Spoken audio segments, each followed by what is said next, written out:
House in Dobbs Mill about selling it. Sell it. I could pay back everyone I owe money to. I agree. Could you take a look at this, please? Plus, I think that keeping this house is like hanging on to the past. The only entrance you have here is through the air conditioning Well, duct. I know. I was trying to I solve really think it's preventing me from having any kind of real relationship with another woman. Right. With Denise. Patricia. Or, like that waitress the other night. Oh, is it? The one who didn't speak English? Very interesting woman. You got people exiting into a wall here. Uh-oh. Did you sleep with her? Oh, yes. And the thing was, I woke up in the middle of the night completely tied up in knots. Okay. No, I mean as in anxiety. And I did this horrible thing, Yeah. I left.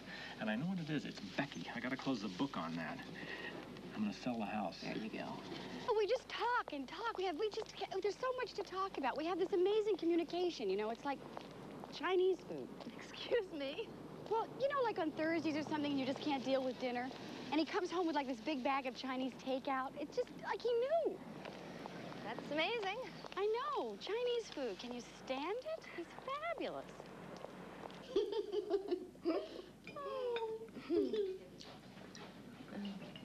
Are you finished with that? Ooh, that's good. So, you were starting to tell me how the two of you met. Oh, right. I'm crossing Boylston Street, and this moron doing a right on red plows right into me, and then takes off. We never did catch him. Were you hurt? Well, my nose was busted, both my cheekbones were cracked, and the front part of my jaw was fractured. And then they had me all taped up like one of those mummies, and all you could see of my face were my eyeballs and my lips. My God. So I'm in this hospital room, and I'm sharing it with this woman who works for an architectural firm. And Davis came in, and he brought her some balloons. When I guess he felt sorry for me on account of my being, like a mummy, And he gave me one of the balloons. So then he came back the next day to visit me, and then he came back the next, and then the next. And it wasn't like a come-on or anything, because, I hadn't even seen my face. It was just two people talking, during which came out that I didn't have the insurance to pay for the bill, so he paid for it. Davis did? How long were you in? 2 weeks. But how could he afford that? He's got all his money in that house. Oh, well, he's an architect. Yes, but he's just an associate. It doesn't really pay very much. Well, he got promoted. He has? Mm-hmm. Yeah, they love him over at that firm now. They do? Yeah, he's kicking big architectural butt. Anyway, he takes me home from the hospital, and he runs all these errands for me. And all this time, he's never seen your face. You're still all wrapped up.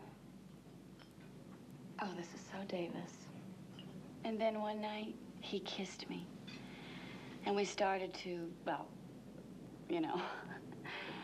Oh. And here I am in this mummy mask, but it was incredible because I could be anyone. Oh, God. I can't tell you how hot that made it. Oh. So, then he wants to marry me, and he hasn't even seen my face.